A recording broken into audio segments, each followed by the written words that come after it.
Well,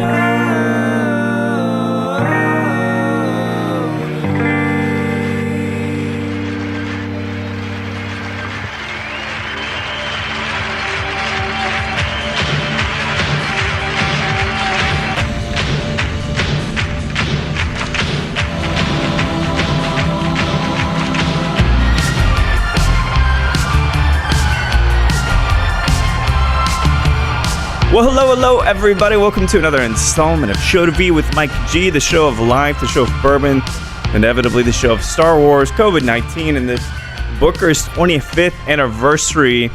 It's going to be an interesting one. Every week, I wanted to basically have a fireside chat. This is something that was done years ago, and we've been using this kind of term, and so fireside is a symbol, right? We're all sitting around a fire, getting to know each other, and learning more about the world that we live in. So today's guest is a really good friend. He's worked for Jim Beam for quite some time.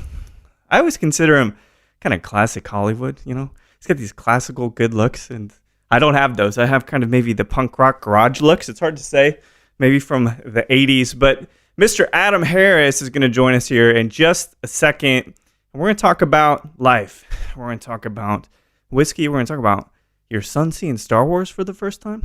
This is crazy, right? So there's some great things, and this is interactive, and I hope that everybody that hops on, if you have a question for myself or Mr. Adam Harris, you ask it. You had a mustache for a while, really articulate, meticulous, if you will. When was that decision to get rid of that thing? I'm going to go light. We're just going to do these as underhand pitches all hour, Adam. I had a mustache for the better part of 13 years. Wow. And in August of last year, I decided to, switch it up. Why not? And sure. I haven't gone back. To it. I don't know if that's bad or good or whatever it is, but a lot less drag when I... What about when you ferociously argue with someone? Does a mustache hold you back or does it help? I don't know. It makes blustering a lot easier. Like, you're taking a lot more serious with your blustering when you have a mustache. Now, no one believes anything I say. Well, I mean, did they ever believe what you said? I'm starting to question that, to be honest. I don't know. Did you ever believe anything I said, Mike? Sure, but I'm so naive. Adam and I, I was thinking about this thing, and it's like the two projects, and I might have mentioned this last week, and I won't mention it again here because we go forward, because I'm going to do this every Thursday at 6 o'clock Central. It's different, man. It's like, I completely understand why, but it's not okay for me to have people sitting here with me. You know what I mean? Like, you'd always come in from Houston, we'd have a good time, and it just pretty recently, actually, the last time we sat down and did a review. But like, it was a great, the Claren, I believe, which is an incredible rum. But how does this feel for you now that it's like, it's foreboding, man? Do not have anybody over the house. Do not host. Do not make cocktails for anybody. It's a little different. Yeah. Heck, man. I think it isn't any harder for me than I think it is for anybody else, I think we're all experiencing this in different ways, but we're all experiencing this in the same way. And the fact that let's be honest, it's effed up, right? Like, think about, here you are in your home, here you are in your apartment, wherever you might be, and you're stuck here. And here you are in your neighborhood, and everybody's stuck there. And there you are in a city, in a state, in a country, in a continent, in a world that everybody's just sort of stuck. And if everybody's doing what they should be doing, we all should be stuck, right? And let's keep it together like that for a while until this thing's over. But yeah, man, it is weird. And I think that one of the things that we all do, because we're resilient as humans and things, is like, we're always keeping it together. Yeah. And we're always trying to make things work and make things happen. And I think that one thing that we need to be a little kinder to ourselves during this time, and here we are in week 4 at this point, or dang, you're almost halfway through week 4, is like, let's just go ahead and every once in a while, just let yourself say, hey man, this is messed up. Yeah. Okay, this is messed up. And then do what you can do, right? Yeah, that's good. Did you ever see it? I think Leslie's watching. Did you ever see I Heart Huckabees, that movie with Jason Schwartzman? I loved it, and I haven't seen it in a while. I should probably get ready. Hey, we got some time, right? If you got a list, if it's virtual or you got a pad of paper, this is one to add. And I'm no expert. I can't quote it quite like Leslie can, but it feels like I really, every once in a while, maybe twice a week, just take those red dodgeballs, and just bounce it against my head. Yeah. It's not a painful thing, but it is this sense of relief, because and again, I think everybody is kind of feeling this, but what about a sense of frustration? Do you feel kind of locked in to being at home, having to, because it's not easy being, I don't know this, but I can't imagine it's easy being a father that you're homeschooling now, like there's so many other kinds of responsibilities. Does it get frustrating? I mean, it's multi-layered, I think, not somebody that travels 75% of the year on normal years, 75, 80%. It's a different way of life being home all the time, and it's a different way of life being engaged in this way. And we're extroverts, and we all think that we're we relish our little bit of introvert, and there's that privacy on planes that you get and all that stuff that kind of lets you reset, decompress, whatever it is, and get ready for the next phase, whether that's going to be home or out or working, whatever it is. And not having those opportunities to kind of take that long breath and reset has certainly been, for me, a little bit of a challenge, if I'm being honest. But sure, of course, it's I guess it's a learning experience to some degree. It's an opportunity for some growth, I suppose. Sure. I like how I said that. Every time I said a positive, I qualified it with a little question, I suppose. If you agree, whatever. What does that say about what does that say about one thing? Do you know about the sandwich, the compliment sandwich? I learned this some years ago. Tell me about sandwiches, please. I love sandwiches. I was being quite insensitive to a particular region I was working with, because I'm very direct. The Brits are pretty direct. We in the States are pretty direct. But, Korea, Japan, China, sometimes they need a little more nuance and stuff. And so I was being really direct. So I said, hey, so if you got something negative or critical to say, use the sandwich. I'm like, okay, what's the sandwich mean? Start nice, go negative, and then end nice. So you're doing like you've opened up the Oreo. You haven't completed it with but everything's going to be okay. That's the other side of the sandwich, I think. Delicious sandwich. Are you remembering to eat? Speaking of sandwiches, are you remembering to eat? Let's keep talking about sandwiches. How could I forget to eat? I didn't experience this freshman 15, besides all those cup of noodles I ate and everything, but how about you? You staying healthy, eating proper meals? Pretty good. I mean, I feel like because I'm not used to an office job, I've said a couple of times to a few people, I sure miss not having an office job. Yeah. But here we are, we've been sort of sequestered to this office position, and the calls and the meetings and all that stuff, I find myself 2:30. Oh my goodness, where did the time go? Let me go grab a couple of cold cuts real quick, and I'll get back on the computer. So there's been some times where I'm like, did lunch happen today? I can't remember. I think I wasn't sitting at a bar and there weren't cocktails involved. Did lunch really happen? Does lunch really happen if you didn't eat at a bar? I don't know. Well, that's an interesting thing. And in Mate, I think Mate brings up a good point. He says he eats open-faced sandwiches, which just makes him really strange, frankly. Like, we got lots to do. And eating open-faced sandwiches? Do you even sandwich, bro? Yeah, that's right. It's very, very difficult to say. Well, so, I want to go light with this thing. I think we're all feeling stressed, but at least we can do this together, How you feeling about the adaptability of this industry and trying to stay connected virtually? Zoom is now the most valuable company in the world, apparently. So how do you feel about these new technologies and how people they've been choosing to engage in different ways? Yeah, well, I think it's good. I think it's certainly good. I mean, that's a pretty multi-pronged prompt there. I think that the human spirit is certainly resilient. I think our desire to connect is overwhelming. I think that it helps drive a lot of what we're doing right now. It's why we're talking. It's why you're doing what you're doing. And, I think we've all sort of probably upped our social media presences just to feel connected and communicate. Mm-hmm. I think that you can't go and check Instagram for a second without someone's going live, and that's great. But it shows that we do have this desire to be connected. And I think this is healthy.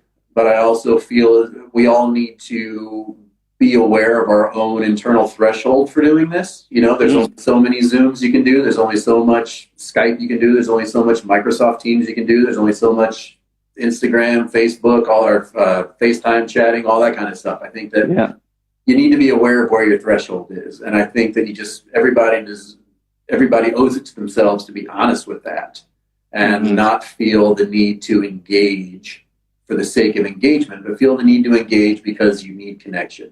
Right?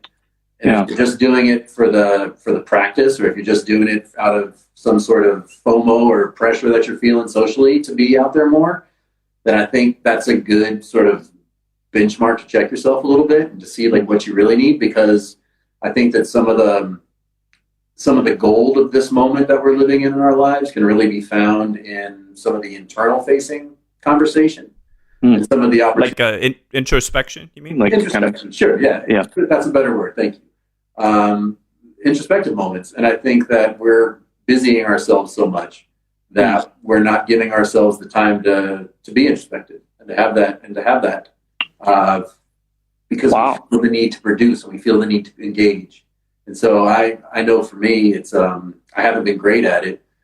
And I certainly haven't been learning a new skill or playing the ukulele or anything to that extent. But, I want to be able to take, and I say this honestly, I want to be able to take more time to be introspective and to have more settling thought, What's a good way to do, and this is kind of like a brain trust there, because I don't know.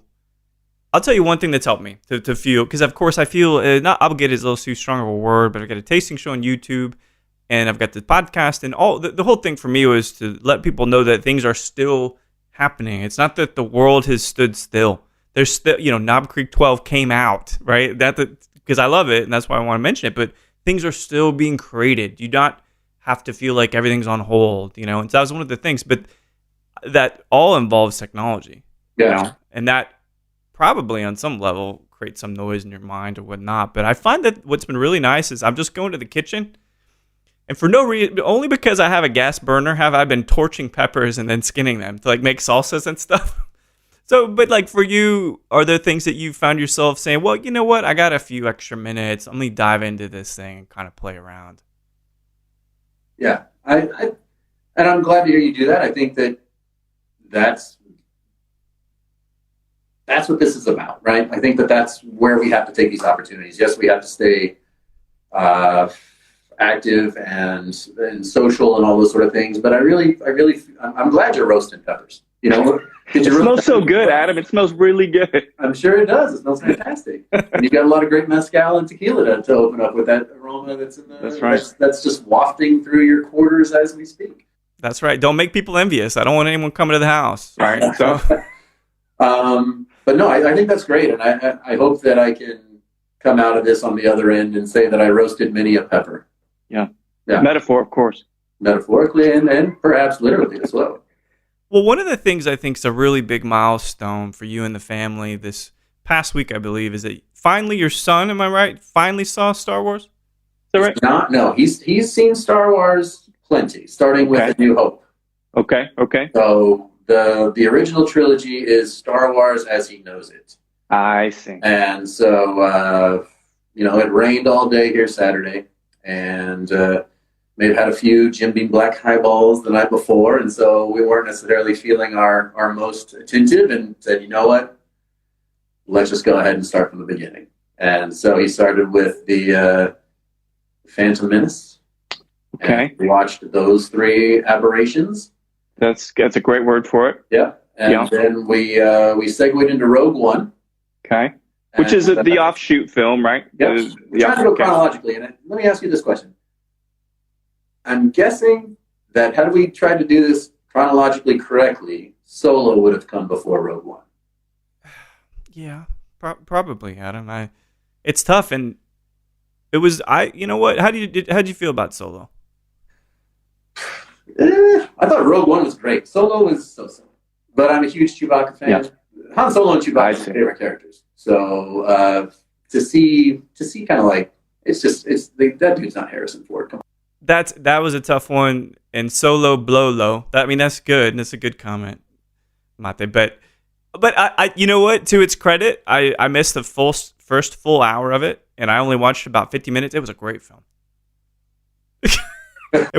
It was a very taut thriller at around 45 minutes runtime. Loved it. Yeah. And so, if you can do that, that's good. Fair enough. Well, so what did he think then of this massive trilogy? He wasn't his attention wasn't held the same way it is with the true trilogy, and so I think that he enjoyed Rogue One quite a bit, and I'm looking forward to starting the last three trilogy to round it out, and I'm kind of curious like what he's going to feel about it being finite. We hung on to hope for so long, like we had decades of hope and sure. and something continuing with Star Wars happening that. When it finally came to an end, we really were able to put it in its place. But I think that for a young person to fall in love with the dream of Star Wars and the fantasy of Star Wars, and then to see it all come to a close, and a pretty good close, I think, not the best close, but pretty good. I enjoyed it. Yeah, it was good. It was good. But I'm kind of curious to see like what his perspective is on that. I'm going to turn a light on real quick. Yeah, please do. Well, one of the things too is interesting is I wouldn't say attention span. But I think the immediacy of how we can get resolution to stuff. So, like, if I want to know how Ozark season 3 ends, I don't know, give me a day. I'll just binge through it. But we had to wait 30-something years to figure out how Luke ends up, you know what I mean? Like, there's something very satisfying about that. Do you notice that with your kids that, and it's not a bad thing. It's just the accessibility of technology and immediacy. Do they seem maybe a little less patient? Yes, I think immediate gratification is certainly a thing, and I don't want to go back to what we were talking about earlier, but I think like one of the good things about this for kids is like, go be bored. Yeah. Go be bored, right? Sure. Yeah. Because how often are kids bored now? When they're back to their normal schedules, there's people that, they're doing this, that, and the other thing, like as soon as they're out of school and stuff like that, and you're never bored. I used to be bored. And it was great because that was where you started imagining things, and that's where your inspiration hit, and that's when you started drawing, and that's when you started painting or sculpting and stuff like that, playing a musical instrument. Like when you were bored, you just found things that you naturally were drawn to because that was your inspiration guided you. And I think we put so many things in front of little people that we force inspiration on them or we force a talent on them. And I think that there's a great luxury and access to activities and things like that where you can find things that you're good at. But if you let yourself be bored, then your heart and your mind will hopefully work in concert to help you find where you're going and what you're good at. It's weird, maybe not coincidental at all, if you force someone to take the time to think about life, that they actually have to think about it, and then you get creative, and then it's not about problem solving as much as it is about creating time to just kind of understand stuff. And I like that too. I picked up the guitar a whole lot during this break so far. I picked up the bass, started writing. It's a really productive time for me. For you, outside of work, do you find yourself going deep? Are you writing this stuff down? Are you having conversations over espresso? What kinds of things might be manifesting in this time, if anything? Sure. A lot of chatting a lot with friends and family. I think... to be honest, kind of leaning into physical activity. Nice. And really, two things that I've been really preaching during this time has been get some sunshine if you can, get a little bit of that every day, and get some exercise every day. And I'm not a paid representative for this company, but Peloton. I've been a Peloton fan for a few years now, and got the bike in the garage. But using the whole host of application of classes that they offer through the app and stuff has been really fantastic, and I value it immensely. And I've had a really great time with the runs and all that kind of stuff. And I know it sounds silly to say, but get some sun, get some exercise. Try not to let this keep you inside. I think I don't go many places. I've done some pickup to support local businesses and stuff, of course, but. Other than food runs, grocery, a little bit here and there, going to the liquor store, it's stay inside, but don't sequester yourself indoors. Right. Be in your zone. If you can get outside, get outside. If you can get some exercise, get some exercise. It's good stuff. One of the things, too, I think is kind of interesting about this is I thought that booze, and you don't have to, this is not on behalf of Beam or anything, but this anecdotal data I'm getting from folks is that there's been a mad dash for cheap whiskey in retail. Sales are up, I guess, 243% or something like that. So like in Houston, how are you all doing? Does it feel like people are stress drinking? Does it feel like they're chilling out? I just left Houston kind of right. Are you? Before. That's stress drinking. I've done a little chill drinking. I've done all the drinking, I think, in the last 4 weeks. I've drank the rainbow, Mike. At some point, a conversation really worth having. I'll put it this way. I've made no less than 50 cocktails because I never sat down and learned the basics for things like a Vucare or like a Hemingway DAC or a Mai Tai. And so those are all memorized now, and I've been making the syrup. Just, you know what I mean? I had the time. But like it feels, in Austin, at least from my perspective, it feels relatively calm, even amidst all of the stress. But Houston, what's kind of the temperature like?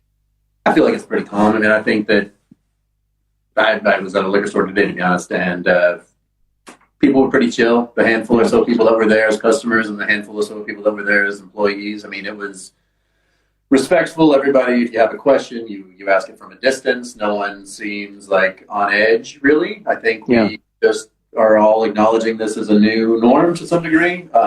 We're settled in that to some extent. I don't feel like there's any sort of palpable nervousness in the air like I thought maybe I felt a little bit more strongly, say, week one of this lockdown phase. I definitely think that there was a lot of stress going on then. I think the second week it started to ease. I think the third week we started to sort of assume a new norm. And I think that this week now, I think the stir crazy is setting in just a touch. But I think that's a lot of internal stuff. That's not anything that I'm getting from, you don't feel stir crazy from the outside. You feel stir crazy from the inside. Yeah. And I think that's affecting a lot of us. I'll be honest, it's affected me, to the level that it has. But I also accept where I am, and I know that we're all in this together, and we need to keep doing this until we don't have to anymore. You been listening to any music? Anything kind of keeping you thinking? Yeah, I've enjoyed Red Hearst quite a bit. I don't know if you what is that? Hearst yet? The lead singer of Fun. I think it's his side project or a new project for him. Okay, he's the producer, right? The dude from Fun, or was it the guitar player? He's a big producer, made a lot of pop music and stuff. I want to say it's the lead singer. Yeah, I think so. Yeah. So I recommend Red Hearst. I think that's been a really great album. And then I might be a little late to this, but I've been trying to listen to some newer music instead of just some of my old stalwart favorites. And King Princess, I find, is pretty awesome. I don't know that. What is that? It's just a female singer-songwriter. She sings some great moody tunes, and it's kind of like a nice little opposite end of the spectrum. Red Hearst is pretty fun and upbeat, and then King Princess is a little slower and sweet. But I think those are some good stuff. And then I've got a record player recently, so I've been leaning into some records. Texas Sun with Leon Bridges is a really good record. Okay, yeah. For only 4 tracks, you got to flip it pretty regularly, but it's a good one. Yeah. I listened to a little Kenny Rogers a couple of weeks ago in honor of the man. R.I.P. man. Yeah. Singing The Gambler to my son since he was a tiny baby. So that one. Well, I mean, if you've been listening, do you know now when to hold him or when to fold him, Adam? No, still don't. I don't. It's a lifelong journey. A man's life where they come to that realization. So, you're still working, right? A lot of this is the thing too that you and I have. I consider a blessing for me and potentially for yourself as well with the family. But I'm still busy every day. I gotta wake up. Like I got meetings starting at 8:30, and then sometimes they'll go on to 6 p.m. or whatever. So I still have a structure. So for you. You still have that same structure? You're still doing the day in, day out stuff with your role? I mean, I'm very grateful to be in the position that I am. It's like I said earlier, it's a new way of working, but it beats the alternative, Yeah. I'm happy to do it. It's forcing me to kind of stretch in different ways in a positive way. Mm-hmm. So I got no problems there. It's nice to be engaged. And of course, with the friends, let's see. April 1st was my 14th year with Beam Suntory one way or another, right? Starting with how many years? 2006, yeah. So I got a lot of friends in our company and the business, and so it's been essential to be able to spend time with my work Sure. and my work community. You know, because it is. I mean, that's the thing. And again, this is not a commercial for Beam, but we were talking about potentially what we would talk about, what we would sip, and all of that before we're going to chat here on Instagram. And I kept thinking, I was like, you know what? This is a special time, and it calls for special measures. So I'm going to pull this out. You can see it back here. But I remember when I got the 25th anniversary Beam, right? I got 2 bottles, and one of which I took to Oaxaca and traded for a shit ton of mezcal. So that was a really good move. But this is family. You know what I mean? Like, this is a way to still stay connected to the nose. And how's the distillery doing? How's Fred and all the folks doing? Everybody's good. Fred was at his lake house for a while just to kind of go into a deep isolation. Needed to do that. His son Freddie, our 8th generation, he's doing well, and his family's okay. Checked in with them not too long ago, just seeing how the Bardstown fam's doing, and they seem to be all right. So everything's okay there. The hand sanitizer stuff's starting there. We're bottling that up there. We've got some distilleries around the world with Beam Suntory that are making hand sanitizer. So that's. How's it taste though? What's that? Does it taste pretty good? Once you put, I will continue to make that joke. If you age it tastes great. So we're contributing. Our families are good. Folks on the team seem to be good. Are you guys still making whiskey at this time, or it's okay? So you're doing hand sanitizer, shifting. We're bottling hand sanitizer. So we're bottling hand sanitizer that we're making. Yeah. Is it Jim Beam sanitizer? Is it called Jim Beam? I haven't seen a bottle of it, to be honest, yet. Oh, okay. So I think that someone from the distillery did post on Instagram yesterday what the bottle looks like, and I just haven't committed it to memory yet. Yeah. It's an interesting thing. What do you got? You got something that you're drinking. Yep. And so I thought maybe for the first drink today, I also brought out one of my Booker's 25th anniversaries. And so parody. I thought that I would, what better time, right? Like I was holding on to these for what? Here we go. This is it. You can't take it with you, right? And so while you open this bad boy up, we got some great people following along here. For those of you who drink Knob Creek, Booker's, Jim Beam, anybody have any favorites maybe out there? Liz Forsyth, do you have any favorites? Joaquin, all the way from Rhode Island. We got just an interesting plethora of folks joining us here. You guys decide if we're going to open up the 25th or open up the 30th. So first 3 responses from one. Oh, that's good. 25th, the Booker's 25th anniversary, or Booker's 30th. What do you guys think? Booker's 25th. Baker's. Yeah. Baker's. Thanks. Yeah. Well, I could just mishear that as Booker's. It's easy enough. When you funnel 25. Wow, this is an interesting. Love Booker's. No specificity, but I wouldn't expect anything more specific from Mate anyway. So what do you want to do? You want me to drink with you, or you want to? Yeah, I haven't had this bottle in I haven't sipped out of it for a couple years. All right, let's drink together then. This bad boy is 63? Behemoth. Love that new bottle smell. And Drew is joining us. Drew, we're gonna, we had the pleasure of having a bottle of the Booker's 25th anniversary here. High proof goodness. You smell this? Oof.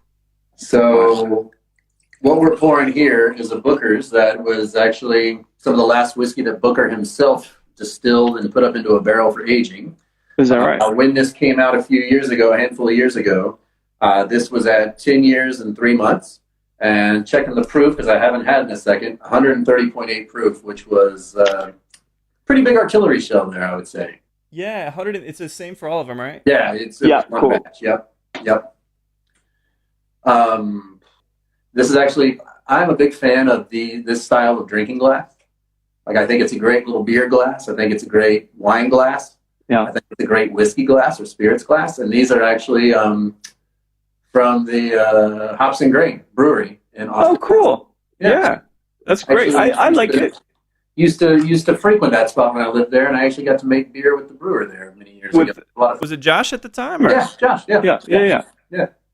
Well, so Salud, this is a special moment for very special circumstances, so take the most out of this. And anybody, if you got some beam, drink along here. We want this to be as connective and collaborative as possible. Absolutely. Ask away. I'm here to happy to answer any questions. Cheers, Mike, to you. Always nice to see you, my friend.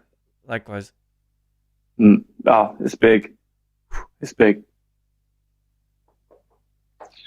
As soon as I tried it, I said, man, that tastes like awesome pecan pie. And my dad's dad actually made really great pecan pie during the fall and the winter holidays. Yeah. It reminded me of that so much. And honestly, still tastes. I haven't had that taste in quite some time. It still has that pecan pie taste to it. It's really great. So do you miss, and I know the answer to this, I miss a lot of things right now. Do you have something that you miss the most? For me, it's the bar vibe. Sitting there talking, dark lighting and stuff. Anything that really like, and it's not to make you mourn it or anything like that, but anything that you truly miss, you know? I love eating meals where my feet don't touch the floor. Oh, yeah. Sitting on a bar stool, eating a meal, hanging out, like that. I miss that. That's a really, and it's a very metaphoric thing, because it'd be like, well, will your feet not touch the ground? There's only one place where I know that happens. That's right. And Dave and Buster's. I miss bars. And I miss, I don't know, I would overpay for a meal so hard right now. Yeah. You know, I would overpay for a drink so hard right now. Yeah. But we are where we are. So we break into our reserve and sip good stuff together. And this, you know what? This is a fine moment. This is maybe what meant to happen all along. Yeah. I'm gonna go a little lighter again here. I thought about what I would be doing if I wasn't doing what I am now. So like if I had a dart on a board kind of thing, and I could say I'd be doing some other kind of occupation, even if we enjoy our jobs, which we do. But for you, because you didn't study, you didn't go to Bourbon Academy when you went to college, so you had this whole other path. If you weren't here today working for Beam, where might you be? What might you be doing? I almost can't imagine that. You just get so entrenched in what you're doing. It's a really good question, and I don't mean to leave any dead air out there, but I think that I would probably be doing something on the fighting the good fight for the environment somewhere. That's probably what I would be up to. Yeah. Yeah. I had delusions that I would go to like environmental law school. I graduated with an environmental science degree, so I thought I'd be going maybe to environmental law. But I realized I didn't really like school that much. It wasn't up for a few more years of it. So I didn't go that path. But I feel like I do believe in the environment. I actually think one of the, strangely enough, or oddly enough, I think that one of the silver linings in this time that we're having, where industry isn't functioning full throttle and traffic is down and all that sort of stuff, I think that maybe we're giving the earth a little bit of a breather to some degree, Yeah. And I don't know what the statistics are on that or any sort of numbers that might be there, but I hope that to some degree maybe the earth, maybe the environment are just getting a little bit of a respite from its daily grind that we put it through every freaking day, right? Yeah, I think it's a beautiful silver lining to things. I heard, and there's always a question as to how to quantify it. I hear that emissions are dropping. Of course they would. But I also heard that because of this lapse of human, transportation and all of that, that you can finally see certain mountain valleys of Nepal from the satellite. I mean, that's beautiful, right? If you walk outside, right? I know like we're in kind of like migratory season or whatever, but there are more birds outside now. And you can hear more birds outside now than you did 2 months ago, right? Now, granted, it was wintertime or whatnot, but I mean, and I think, yes, there's reasons are twofold. It's because, yes, there are more birds right now, seasonally, but also I think it's because there's less traffic noise, right? So you hear the birds that have always been there. Yeah. So you hear all the birds. Dude, I can't begin to tell you how much I'm such a wiener kid for nature. We have this family of Blue Jays that lives in the backyard, and they hang out with the Cardinals. I am pleased as punch to just sit in the kitchen and just like kind of sip coffee and just watch them hang out. I'm like, you guys are so beautiful, and I don't know that I would have had that same moment had it happened. I've got this peanut bird. I've got this peanut feeder in my backyard, right?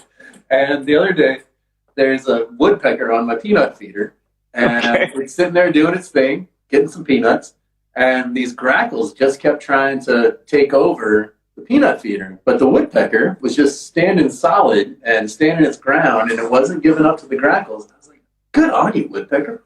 Yeah, you do that." Well, who wins, right? That's about watching woodpecker television. But like, you talk about being bored, right? I'll never be bored because if I can watch a woodpecker trying to get peanuts and grackles being dicks to it, I'm going to see how this thing unfolds, right? Like, I would rather spend... You gotta watch, right? You have to watch. That woodpecker, that red-headed woodpecker stood solid against probably 6 grackles the entire time I was watching. Yeah. I was so proud. So happy for it. For some reason... Squirrels have amazing sense of balance. This is the other takeaway I've had from sitting in the kitchen. Yes. That's insane. I think I was having a conversation with somebody the other day about squirrels, right? And so I think like because my spirit animal, I have 2 spirit animals, squirrels and American bison, right? Those are my spirit animals. And I love squirrels because they're small and they're agile and that's nothing I am. And so squirrels, to be a good squirrel, you have to be quick, you have to be cunning, you have to have a great sense of balance, right? And that's what makes up the entirety of a good squirrel, yeah? And real quick, Adam, because Ivy just hopped on, Ivy Mixed. Thanks for joining. We didn't know to what depths of depravity we would go to, but we've now arrived at squirrels. Continue, Adam, thanks. I'm watching these squirrels. This is my opinion of a squirrel, a perfect squirrel, right? And I remember, I think about the times where you're just driving down a road, like a residential road, and there's just a dead squirrel on the ground. And you knew that he like just missed a limb because he couldn't jump and he didn't have the balance and he missed the limb, so he fell to his doom. And you're like, that squirrel just didn't have the right stuff. And I mean that like in the Tom Wolfe sense of the phrase, the right stuff. You know, sure. All those things that make a perfect squirrel. And so maybe it's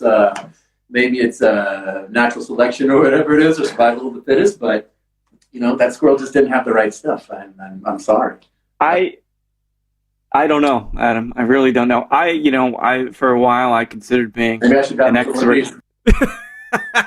And you're not watering it down. That was a nice, large, beer-sized pour of the Booker's 25th, which I will join you in again. Sorry, so here digressed into some squirrels. That was. You know what? If we didn't digress, shame on both of us. True enough. True enough. We don't have to sit around and speak in formalities anymore. We've done this. No. Do you think I'm wearing pants? This is the thing that no one will know. Why do you think I framed this way? Man, it's great. What about socks? Did you wear socks in the past? What's that? Have you worn socks? No, just because you're not wearing shoes doesn't mean you don't wear socks. No, I've worn socks to run. I've worn running socks, and then I take them off immediately, and then I'm back to bare feet as much as possible. And you want one of the things about traveling that really bothers me is how long I wear shoes. Interesting. 14, 16 hours sometimes wearing shoes. Your feet just aren't supposed to be in shoes for that long. Right? Come on. I'm not a podiatrist. I couldn't tell you. I really couldn't tell you. You're not wearing pants. Well, I'm wearing shorts. Now, I should have just left it open to think people, that I'm not wearing pants. But this all makes me think of Die Hard. Right? So he arrives, takes his shoes off, probably of the same mindset. And I want to just dive into it because I love 80s movies and action. Have you seen anything compelling in the action genre over this break? It might be a little specific of a question, but I'm certainly okay with that. No, I feel like we've been trying to get into series and things like that, but I haven't seen any really good movies. I'm saving 1917. Oh yeah, Sam Mendes. Yeah, I'm saving that one. I'm looking forward to seeing that. I don't know. I'm open for recommendations. What do you got? There is, and it's a thriller / horror, but it's not really horror. There's a new movie that hit, Spanish movie, I think called The Platform. Okay. That was on Netflix and it's probably released elsewhere, but we watched that the other night. That was some riveting stuff, man. The premise alone. I want to try to capture you with the premise here. So there are many, many hundreds of floors in a prison, and let's just say Barcelona, Madrid, something like that. And if you're on floor 1 or 2, you're doing pretty well because at the very top floor there's a masterful feast that even the likes of Jose Andres would love, right? Yeah. And imagine what happens if you're on floor 200. Less and less accommodations. So that's it. Dot. Yeah. Watch it. It's really, really good. Oh yeah, Anna brings up a good point. I've seen other work from the same director, but I haven't seen Parasite yet. Y'all gonna watch? That's not kid friendly, is it? Can you watch stuff? I don't think we're gonna watch it. Well, it's subtitles and all that stuff. They might not get it. He reads at a pretty good level, but I don't know if he's going to be subtitled. Yeah, well, I do want to see Parasite. Obviously, want to see Parasite. I didn't see it, but I obviously want to see it. Did you see The Host by chance? It was amazing. W. Bush era movie. The same director. Really interesting stuff. Well, so I got a couple questions left for you. You have a family. You're living, obviously, with a family because you're a good dad. You live with a family. You didn't take off. But how is this... how does this close proximity, this day in, day out of having really, really, you probably got space, but you're infringing everybody because you talked about, being on the plane because that's personal time, right? How is that affecting the relationship with the kids and with your wife? I think it's probably it's a good thing. It's a good thing to be home. I mean, I think that it's important to be with those you love right now and being able to be around to support them however you can, and to feel that back it's a big deal. I think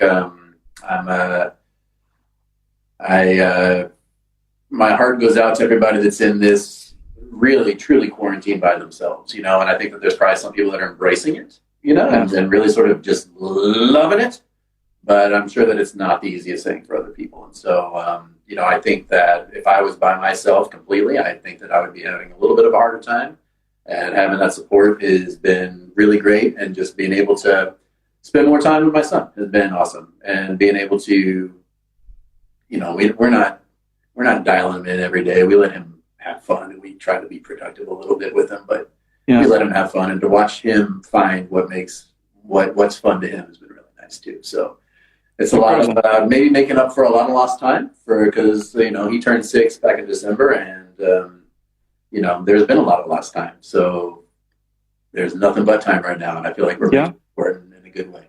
It's a way to kind of correct the balance, if you will. Yeah, right in the ship in some. That's right. Yeah. And apparently Mate went to go eat an Open Fate sandwich, which he's probably the only person on Instagram right now going to do that. Wait until Mate and I had a very short-lived tradition where we were going to eat hamburgers together about once every couple of weeks, and we made it as far as the Langford Market here in Houston. But then our schedules took us away, and Mate, I think that we should probably, once we can go and eat hamburgers again. Your health regimen, my health regimen, be damned. We should save a little space to go and eat burgers. Save some space. Yeah, yeah. It makes sense, and there's a lot of things I think that we're going to try to do, but beyond the hand sanitizer thing, which I'm kind of facing the same challenge. Is he back? You're in on there. We go. Okay. You're in on the hamburger team. If he can make it. We got a couple people that really want to hop in on this hamburger thing. I don't know, man. Maybe that's what we should do, is just a Zoom meeting where we're all eating hamburgers with some whiskey. That is not a bad... Sorry, I'm going to pat myself on the back. That is not a bad idea. We had to talk about squirrels. We had to talk about wearing shoes. That's right. We've gotten to a place where this is where the gold comes out, right? This is where we're digging for gold here. The gold. Yes, that's right. It only took us approximately 49 minutes to get to the goal. Well, let's do another one of these, and we'll see what else comes out in the next 10 minutes. Well, I'm glad to say that because you're the professional and I'm merely a fledgling drinker, that you've lapped me about twice with this Booker's 25th anniversary? I was just particularly thirsty today, Mike. Understood. So beyond this whole community, it's crazy because most of the folks here, a couple friends of mine, and actually they're all friends of mine, but some folks from the industry, very, very heavily hit. And I know this, probably not a touchy subject for Beam or whatever, but what are you guys doing? I'm sure you're on calls every day, maybe meals. How are you able to contribute to the industry right now? Yes, we are supporting folks that are doing to go. We've supported quite a few many places around Houston, as well as other, just speaking from Houston's perspective, but all over the country.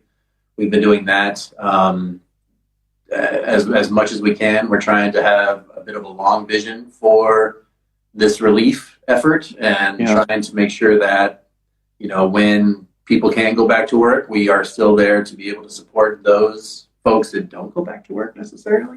Mm-hmm. We are looking at all things right now, but immediately in this moment, we are supporting people with the meals to go and helping out wherever we can there. I know that from a personal perspective, I signed up a few weeks ago to be the local administrator for Houston Service Industry Tips. Oh, cool. And that's a great way for folks that are out of work at the moment to sign up and to just let people know that they're there. And it's just another one of those virtual tip jars. But if you go to serviceindustry.tips, you'll be able to sign up for the cities that you're in. And I recommend that you share it with your regulars, you share it with people that are still employed and are earning a living right now, in order to, send a little bit here and there as they make drinks. I send a little bit out of my personal account every day. And it's just sort of like bartender roulette, and you're helping out people. You see a name you might recognize, and you see a name you don't even know that works at like the Olive Garden or something like that. And I think that's one of the things we have to realize is it's not just necessarily our immediate tight-knit community around cocktails and hospitality, but also a larger sense of this industry. And, we truly are all in this together, and helping everyone is important. Everyone, because everyone needs so many people need a little help, and we should be doing that, right? And I'm so glad to hear that. And I know things are changing. We're finding new ways to support each other. We're finding new ways to grow. So in a sense, to be uplifting at the end, we don't have to suffer in every way through this. We can find these things to do, right? So I want to take it back to something I'm particularly fond of. I know you as well. We talk about Paul Newman maybe, but I want to go chiseled, chestnutty, classic actors. I want to know, so let's just step into some VR machine at the moment, right? And I haven't thought about this for myself, but I thought I'd ask you this. You can go back. Oh, yes. Cardo's in. It's her birthday next week, too. She's turning 30, I think. That's crazy, right? Mm. I expected she's going to stay in her 50s for I'm just kidding. Absolutely kidding. Absolutely kidding. So, virtual world, you could go back to any era of Hollywood and be one of Hollywood's leading men. Who would you go back and be? How good was Once Upon a Time in Hollywood? I knew you were going to. I loved it. I loved it completely. I loved it, yeah. I've seen that movie 7 times now. And I've watched the ending separately twice. Just that. When does the ending start for you? When they get out of the car? When When Leonardo DiCaprio yells at him for being hippies. With the picture of margaritas in his hand. Oh, spoiler alert! It's the best. Yeah. Goddamn it! Which is weird because he was cool at one point, right? He was young, and it is just this continuum. Yeah. Where Margot Robbie represents youth and upcoming starlet, and he's on his way out, and then this whole circle happens again where he starts. What does Brad Pitt represent in that movie? What is he in that movie? Because he is just the best. He's the best. I mean, they're both great, and it's an amazing. It's a shame that we've had to wait this long to see that buddy team get together like that. But Oh my gosh, we know what we've been missing for all these years. We've been missing Brad Pitt and Leonardo DiCaprio together. It's like Gene Wilder and Richard Pryor. It's that good. Oh man, it's that good.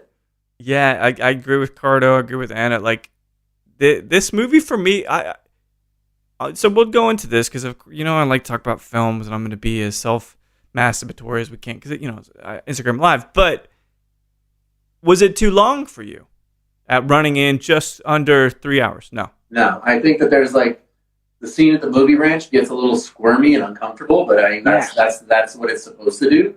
Yeah, and that's like when the movie sort of slows down a touch, but then it pops right back up. Yeah, it's great. I'll see Parasite. I'm going to see it. I'm sure it's going to be great. I'm sure it deserved to win, but I was really rooting for Once Upon a Time in Hollywood. I thought it was awesome. Incredible movie, and the pattern that I started to realize because there are a few things now with Instagram Live every Thursday at 6 p.m. Central Time. We'll do this until we can't do this. Right, or I can go back. So every calendar, you and me. Every Thursday. We'll do it, close to every Thursday, but there are only a few events that I'll no matter what, I'll prepare and I'll show up for. Now, of course, if someone invites me, I'm very, very prompt and on time and all that. But Tarantino releases a movie, I buy tickets way in advance and I sit in the theater and I see it and then I go and I see it again. And so it's great, right?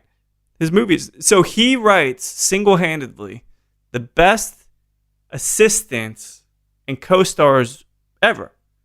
Christoph Waltz won for Inglourious Bastards. He won, but extremely unlikable guy. Yeah, but then you flip it and say the most extremely likable guy fighting for the underdogs in Django. Yeah. Right? So like he just great movie. Oh, it's amazing stuff. And so Brad Pitt, great character. Amazing. Awful person, but a great character. Yeah, right. Yeah. Brad Pitt falls in line with yet another classic character that you just want to fucking hang out with. That's what it is. Question. Like, I think that if I could go back and be anybody, I'd be somebody. I'd be one of Quentin Tarantino's second bananas in like the 1970s. Oh man, that would probably be a pretty good place to be. Yeah, it would be a great thing. It's a time to celebrate, Adam. We're getting to sip some fine whiskey. We have some amazing people joining us. They didn't have to. We're all in this similar situation, just trying to be human. It was great trying to name out there. You guys are awesome. Thanks for coming in. It was great. It's great, right? Like seeing some. It really was. Amazing heavy hitters and people that are really doing great things for the industry. So I'm going to salute you. You've been you've been a rock for me. And it's been a pleasure getting to know you over these years. And I'm glad you cracked this Booker's 25th anniversary. I am too. It's been a pleasure, dude. So stay healthy. No, there's no better company to have cracked that bottle with. Well, Cardo's pretty cool. I don't know. Well, I'm including all the company. Not just you. Group. You evil maniacal son of a bitch. Of course not just me. That would be foolish. But no, man, it's been a privilege getting to know you these strange and strained times. And to sit here and sip with you in some sense or another, it sure as shit ain't bad. It sure as shit ain't bad, Mike. So, Adam, I'll talk to you soon. Thanks, everybody, for kind of tuning in and chatting along with us as we sip this Booker's. Maddie K, have a good night, mate. But everybody, Instagram, see you, Mike. Enjoy it. Thanks for having me. See you guys. My pleasure. Well, there we have it. What do you guys think? Mr. Adam Harris, he's been on the show before. We've talked about so many different elements of his life, growing up with those concerns for the environment, being a father, loving classic Hollywood, taking it to Instagram Live. We're doing what we can to connect. We're doing what we can to collaborate, and to get to sip a fine whiskey with the man himself is just such a privilege. So thanks everybody for listening to Show to V with Mike G. No matter how many freaking camera stands you have in this room, or if you thought, do I really need a portrait light to be on Instagram Live? Please keep dancing.